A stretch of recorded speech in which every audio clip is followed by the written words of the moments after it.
$20. That's what Nadine Weston asked for the Footlocker. $20 for a canvas and steel military trunk that had sat in the corner of her late father's bedroom for 61 years without ever once being opened in her presence. He kept it locked, she said, not unkindly, just tired in the way that people get tired after long illnesses and longer funerals. We don't have the key, probably just old paperwork. Take it for 20 and it's yours. Arthur Pembroke counted out a 20 from the fold of bills he kept in his shirt pocket and handed it over without a word. He lifted the trunk by its side handles, heavier than he expected, solid, the kind of weight that meant something more than paper, and carried it to the bed of his pickup. He drove the 32 miles home to Harlan County in silence, the trunk riding behind him like a passenger who had somewhere important to be. He didn't know yet what he was carrying. He didn't know that inside that trunk was a Silver Star citation signed by a general whose name appeared in history books, a handwritten field journal covering 11 months in Korea, and a folded dress uniform that had never once been worn. He didn't know that the man whose belongings he'd just purchased for $20 had turned down a battlefield commission 3 times because he didn't think he deserved it, had carried a wounded soldier 400 yards under fire without stopping, and had come home to Eastern Kentucky in 1953 and never spoken of any of it to a single living soul. He didn't know yet what the family had let go of. But he was about to find out. If you believe a soldier's story deserves to be told even after he's gone, even when his own family didn't know it, stay with me. This one matters. Arthur Pembroke was 74 years old, a retired Army staff sergeant who had done 2 tours in the Gulf before his knees told him he was done. He lived alone on 12 acres outside of Baxter, Kentucky, in a house he'd built himself over the course of 3 summers with lumber he'd milled from timber he'd taken off his own land. He had 3 grown children who called on Sundays and came at Christmas, and a border collie named Sergeant, Major, who slept across the foot of his bed and had earned the title through sheer force of attitude. Arthur had been going estate sales since his wife Meredith passed in 2018. Not out of grief exactly, or not only. He had always had the eye, the ability to see what something was under what it looked like, to recognize quality under neglect. Meredith used to say he could find an honest man in Congress if you gave him 20 minutes and a flashlight. He drove to sales on Saturday mornings with a thermos of coffee and a patience that most people had stopped manufacturing somewhere around the invention of the smartphone. The Western sale had been listed in the County Weekly as a household clean-out, contents of a single-family home, tools and furniture and effects. Everything must go by end of day. Arthur had almost skipped it. The drive was longer than he preferred, but something about the listing had stayed with him the way a splinter stays after the wood is gone. A small persistent thing he couldn't quite leave alone. He was at the sale by 7:45 an hour before most people had finished their first cup of coffee. The house was a neat frame ranch on a gravel road, the kind of place that had been well cared for once, and then maintained by habit after the caring got hard. Nadine Weston was a woman in her late 60s, clear-eyed and efficient, moving between the folding tables with the focused energy of someone who had made her grief into a project and was determined to finish it before dark. Arthur walked the tables slowly. He handled a set of woodworking chisels still sharp in their original roll. He examined a cast-iron skillet with a maker's mark he hadn't seen in 40 years. He was looking at a shelf of hardback books, military history, every one of them, Pews and Perimeter to Chosin Reservoir, when Nadine appeared at his elbow. "My father read every one of those," she said. "Twice, some of them. He was in Korea, never talked about it, but he read everything that was ever written about it." Arthur looked at the books for a moment longer. "What branch? Army infantry?" She paused. "He got some kind of medal. We found the box after he passed. The medal was in there, but there wasn't anything to say what it was for." He'd taken the citation out. Arthur set the book down carefully. "How old was he, 91? Harold Gene?" She stopped herself. "We called him Gene. Harold Gene Dobbins. He passed in April." Arthur said he was sorry and meant it, and then he asked about the Footlocker. He had seen it through the open door of the bedroom when he first walked in, shoved against the wall beneath a window, with a cracked sill and a curtain that had been there since the Carter administration. Olive drab canvas over a steel frame. The hardware solid brass gone dark with age. A combination lock through the hasp that had been set and never opened, or opened so long ago that nobody remembered the combination. Nadine looked at it with the particular expression that people save for things they don't know what to do with. He never let anybody touch it. We asked once, and he said it was just old work stuff, nothing worth bothering about. We believed him because he always told the truth about everything else. $20, she said. As is. Arthur paid. He did not tell her that the lock was a model he recognized, a government-issue padlock from the late 1940s, the kind the army had specified for sensitive material storage in the field. He did not tell her that the canvas was stenciled along the bottom edge with a service number so faded it was almost invisible, and that the stenciling style dated the trunk to the early 1950s. He did not tell her any of this, partly because a man in a hurry to make his buy says more than he ought to, and partly because he wasn't certain yet. He had been wrong before. He carried the trunk to his truck. He drove home. In the barn, Arthur kept his workshop in the barn the way serious men keep their serious things away from the ordinary noise of the house. He set the trunk on his workbench under the drop light and looked at it for a long time without touching it. He was not a sentimental man, or he had not been before Meredith. Now he was not entirely sure what he was. He knew that he approached certain things with a care that had nothing to do with their monetary value and everything to do with what they represented, which was time, which was the compressed and irreversible passage of one person's life into the permanent record. He had learned through the long, slow education of loss that objects held the shape of the people who had kept them, that what a man chose to lock away was a kind of autobiography. He went to his pegboard and got the bolt cutters. The lock was one clean squeeze. He set it aside on the bench. He opened the lid. The smell came up first, canvas and age, and something else underneath. A faint chemical smell he recognized after a moment as the preservative oil the army had used on document storage for decades. The trunk was neatly packed in a way that was either military habit or the arrangement of a man who had decided at some point exactly how he wanted things found. The top layer was the uniform, army dress greens Class A, the kind worn for formal occasions and ceremonies and the funerals of men you'd served with, neatly folded, pressed at some distant point in the past, with a precision that had held its creases for 60 years. Arthur lifted it out with both hands and laid it on the bench. The ribbons were still on the jacket. He leaned close, reading them from left to right the way you were taught, his lips moving slightly. Combat Infantryman Badge, Korean Service Medal with 3 campaign stars, United Nations Service Medal, National Defense Service Medal, and above them all in the center the Silver Star. Arthur straightened up. He stood very still for a moment. The Silver Star is the 3rd highest military decoration, the United States awards for valor in combat. There are men who receive it and spend the rest of their lives accepting handshakes and photographs and the gratitude of strangers. And there are men who put it in a trunk with a combination lock and tell their children it's nothing worth bothering about. Arthur Pembroke, who had worn a uniform for 22 years, understood immediately and precisely what kind of man Harold Gene Dobbins had been. He kept going. Under the uniform was the journal, a standard Army field notebook, the kind issued to officers and NCOs for operational notes. Its olive cover soft with handling, the pages dense with small exact handwriting that did not waste space. Arthur opened it to the first entry, November 14, 1950, Wonsan, cold, 20 men. Nobody had told us it would be cold like this. He closed it again because he understood that he did not have the right to read it standing here in the barn alone without first understanding what it was and what it meant and who it belonged to. Under the journal, in a manila envelope sealed with a strip of tape that had gone brittle and dark, was the citation. Arthur opened it slowly. The letterhead was Army, the language formal in the way of official documents, which meant it was plain and blunt in the places that mattered.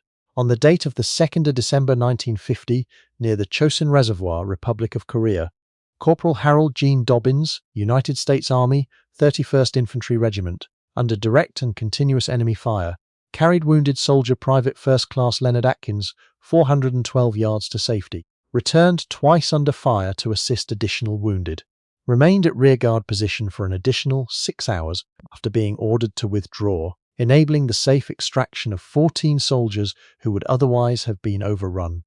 The signature at the bottom was a brigadier general's. The handwritten note clipped to the back of the citation was not official. It was on a half sheet of notebook paper in different handwriting than the journal, a looser hand, less precise. I said, "Gene, you should have taken the commission. We all know it.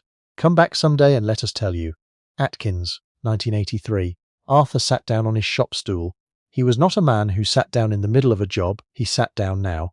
He thought about a 21-year-old corporal in the mountains of North Korea in December of 1950. In cold that the army had not properly equipped its soldiers for, carrying a man on his back across 412 yards of ground that was being actively shot at. He thought about that same man coming home to Kentucky and going to work and raising children and reading every book ever written about the war he had fought in and never once saying to any of his children, "I was there. I did this. This is what happened to me." He thought about a footlocker sitting in the corner of a bedroom for 61 years with a lock on it. He thought about $20. He got up and went to the house and called his daughter, who worked for the County Historical Preservation Office and knew people who knew people. Then he called a friend from his army days, a man named Warren Ashby, who had retired as a colonel from the 82nd Airborne and now consulted for the Army Heritage and Education Center in Carlisle, Pennsylvania. Then he spent 2 hours on the internet and the telephone finding out what he could about Corporal Harold Gene Dobbins, 31st Infantry Regiment, Chosin Reservoir, December 1950. What he found was a man who had left almost no public trace. One mention in a regimental history, a name in a list of decorated soldiers. A brief notice in a Harlan County newspaper from June of 1953. Harold Gene Dobbins, son of Mr. and Mrs. Elwood Dobbins of Cowood, returned home this week from service in Korea. He served with the Army Infantry and received several commendations. He asks that no fuss be made. One sentence in a 1987 letter to the local VFW post, declining their invitation to speak at their annual dinner. "I appreciate the invitation, but I don't have anything worth saying that the other men didn't already say better." That was all. 91 years on this earth. 2 children. 4 grandchildren. 43 years working maintenance at the Harlan County School District, keeping the boilers running and the hallways clean so that other people's children could learn in warm buildings. A church deacon for 30 years.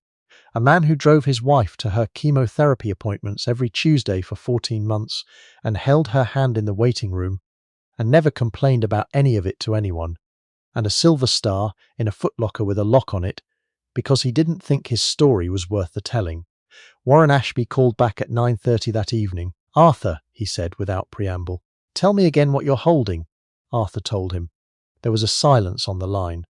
Warren Ashby was not a man who was silent very often.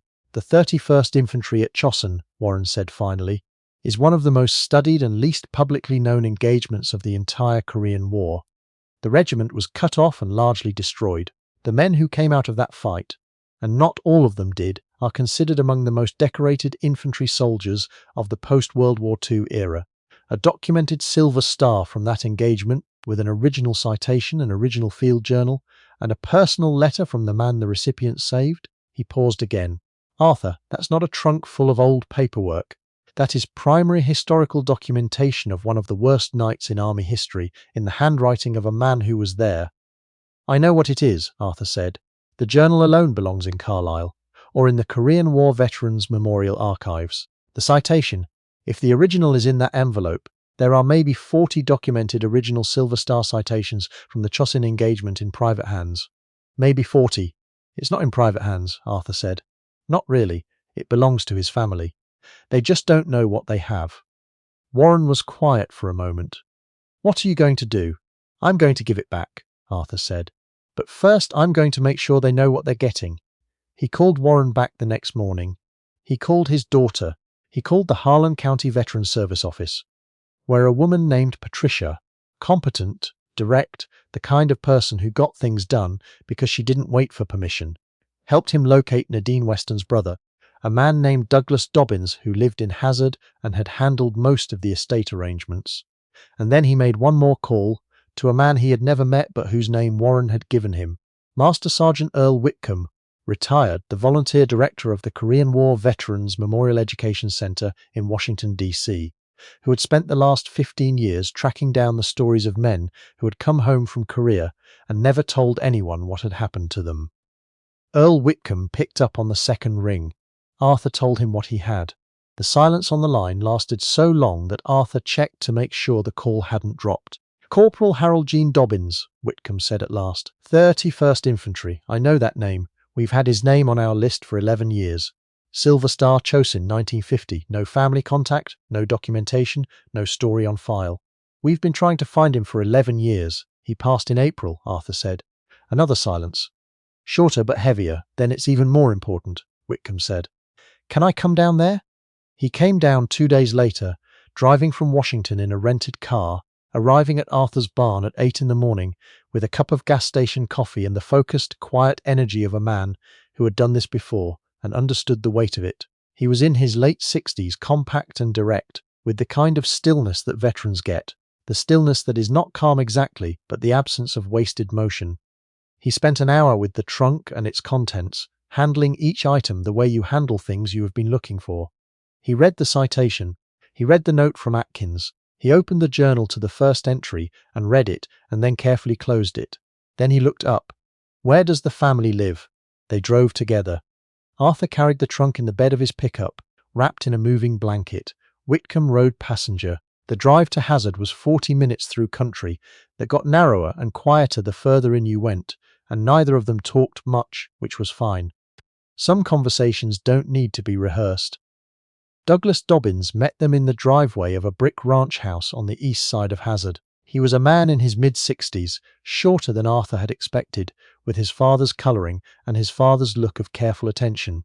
Nadine had driven up from Baxter. She was standing on the porch with her arms crossed against the morning chill when they pulled in, and when she saw Arthur get out of the truck, she gave a small uncertain wave. "Mr. Pembroke," she said, "I didn't expect to hear from you again." "I wouldn't have called," Arthur said, "if I didn't think it was important." He and Whitcomb carried the trunk up to the porch. Nadine held the door and they set it on the living room floor on the braided rug in front of the couch. Douglas stood beside it, looking at it the way you look at something familiar that has suddenly become unfamiliar, which is to say, with the particular anxiety of a person who is about to learn something they cannot unlearn. "There's nothing wrong with what you sold," Arthur said, because he wanted that on the table first. "You didn't know? I need you to understand that's not why I'm here." "Then why are you here?" Douglas asked. Earl Whitcomb answered. "My name is Earl Whitcomb. I'm a retired Master Sergeant, United States Army. I run the Veterans History Project outreach for the Korean War Veterans Memorial Education Center in Washington. We've had your father's name on file for 11 years, Mr. Dobbins. We were looking for him. We couldn't find him because he didn't want to be found." He paused. "I'd like to show you what was in that trunk." He lifted out the uniform first. He held it the way you hold a uniform, not folded across an arm like a jacket at a dry cleaner, but spread so that the ribbons showed. He held it that way and turned it so both Dobbins' children could see it clearly, and he pointed to each ribbon and said its name, and then he pointed to the silver star and said its name, and then he said what the silver star meant, not the official language, but the plain language, which is that your father went back 3 times and stayed when he was ordered to leave and brought 14 men home who would not have come home without him, and that the United States Army considered this act of valor worth its 3rd highest honor, and that your father put that honor in a trunk and locked it, and told you it was nothing worth bothering about. Nadine had sat down on the couch without realizing she had sat down. Douglas had gone very still, the way men go still when they are trying to hold something in. Whitcomb set the uniform down carefully. He lifted out the citation. He read it aloud. He did not rush and he did not perform. He read it the way the occasion required, which was steadily, clearly, as though every word had been earned, because it had. He lifted out the journal last. "I haven't read this," he said, "and Arthur hasn't read it, out of respect. This belongs to your family. But I want you to know what it is. This is your father's account of 11 months in Korea, in his own handwriting, starting from Wonsan in November of 1950 through the fighting withdrawal from Chosin in December and into the following year. There are historians who have spent their careers trying to collect documents exactly like this one. There is no substitute for the words of a man who was there, in the place where it happened, writing down what he saw. He set it on the trunk. It's yours. What you do with it is your decision." He lifted out the note from Atkins. He held it up. "This is from the man your father carried, Leonard Atkins. He wrote to your father in 1983 to tell him he should have taken the commission he was offered. That means someone who was there, someone who owed your father his life, thought enough of him 30 years later to write and say, 'You were worth more than you knew.'" He set the note down beside the journal. Your father didn't agree, that was his right, but Leonard Atkins knew what he was talking about. Douglas Dobbins sat down on the arm of the couch. He put both hands on his knees. He looked at the floor for a moment, then at the uniform, then at his sister, then at the floor again. He never said a word, Douglas said. It was not quite a question. No, Arthur said. He didn't. Why? It was Whitcomb who answered, and he answered carefully, the way a man answers a question he has been asked many times and has never found a perfect answer to. Because the men he served with didn't all come home, and he thought it wouldn't be right to make something out of what he did when they weren't there to make something out of what they did. That's not an unusual way to feel. A lot of men who came back from that war felt exactly that way. It was their form of loyalty. He paused. It was also wrong in a particular way, which is that it left the people who loved them without the story, without the knowledge of who they had been when it mattered most. Your father was a brave man and a modest man, and he made a choice every day for 60 years to keep those two things separate. You can honour that choice and still wish he'd made a different one. Nadine had been quiet through all of this. Now she spoke. Her voice was steady, but her hands on her lap were not quite. The medal, she said. We found a medal in the house after he passed. In the nightstand drawer. We didn't know what it was. We almost put it with the things for donation. Do you still have it? Whitcomb asked. She nodded. She got up and went to the back of the house and came back holding a small flat box, the kind a jeweller uses, and inside the box, on a bed of cotton that had gone yellow with age, was the silver star on its ribbon, blue and red and white. Whitcomb took it from her with both hands. He looked at it for a long moment. Then he held it out to Douglas. This belongs to you, he said. You and your children. Your father earned it and it's yours to keep. I'm not here to take anything. He looked at both of them. I'm here to ask if you'll let us tell his story. With your permission and with your help, we would like to add your father's account to the Korean War Veterans Memorial Archive. His field journal, the citation. A record of what he did, so that people who visit that memorial for the next 100 years will have the chance to know who Harold Gene Dobbins was and what he did on a mountain in North Korea in December of 1950. The room was quiet for a moment. Douglas looked at the medal in his hands. He looked at the journal on top of the trunk in his father's small exact handwriting that had recorded 11 months of things no man should have to see and that his father had locked away rather than burden anyone with. He would have hated this, Douglas said. And then, very quietly, he would have absolutely hated this. I know, Whitcomb said. Do it anyway, Douglas said. He was wrong to hide it. He should have told us. His voice was not angry. It was something more complicated than anger and quieter than grief. He should have told us. The archive process took 5 months. Whitcomb made 2 more trips to Hazard. A historian from Carlisle drove down and spent a day with the journal, making archival copies under Nadine's supervision, neither hurrying nor lingering, handling each page with a concentration of someone, in the presence of something irreplaceable, which she was. Douglas contacted the Veterans Service Office and through them located the family of Leonard Atkins, the man his father had carried in Georgia. The Atkins family did not know the name Dobbins. When Douglas called them and explained, Leonard Atkins's daughter was quiet for a long time and then said, in a voice that was not quite steady, "He talked about a soldier who came back for him. He never told us the name. He always said he didn't know it." She had not known the name. Harold Gene Dobbins had carried a man 412 yards and never told his own children and never learned that the man he saved had spent 50 years wondering who he was. On a Saturday morning in late October, in a conference room at the Korean War Veterans Memorial Education Center in Washington, D.C., a small group gathered for a private presentation. Nadine and Douglas Dobbins, with Douglas's wife and 2 of their children. Earl Whitcomb, who had made all of this happen through the patient persistence of a man who understood that some stories have to be dragged into the light. Arthur Pembroke, who had driven up from Kentucky in his pickup with Sergeant Major riding shotgun and who had stood outside for a moment before coming in, looking at the wall across the reflecting pool, which was never not a thing that required a moment. The memorial's director gave a brief address. He spoke about the Korean War's place in American memory, which is to say, he spoke about the long work of recovery, about the 40,000 names on the wall and the many thousands more whose stories had never been written down by anyone who knew where to look. He spoke about the education center's mission, which was exactly this, To find the men and women who had come home and said nothing, and to say it for them. A framed display had been prepared. A photograph of Harold Gene Dobbins in his dress uniform, sourced from the family, taken in 1953, a young man with light eyes and the expression of someone who would rather be somewhere else and is managing his impatience with dignity. Beside it, under glass, a reproduction of the Silver Star citation, a map of the Chosin Reservoir engagement with his regiment's position marked, and one line of text taken from his field journal, the only line that Whitcomb had asked permission to quote publicly. The journal entry was dated December 12, 1950, 2 days after the worst of it. It said, "All present or accounted for. We can go home now." Douglas Dobbins stood in front of the display with his hands in his pockets for a long time. His daughter, who was 12 years old and had been told the story in pieces over the past 5 months and had asked more questions than any of the adults had expected, stood beside him. She reached out and put her finger on the photograph on the corner of the frame, not quite touching the glass. "What was he like?" she asked. She was asking her father, but the question was for the room. Douglas thought about it for a long moment. "He was quiet," he said.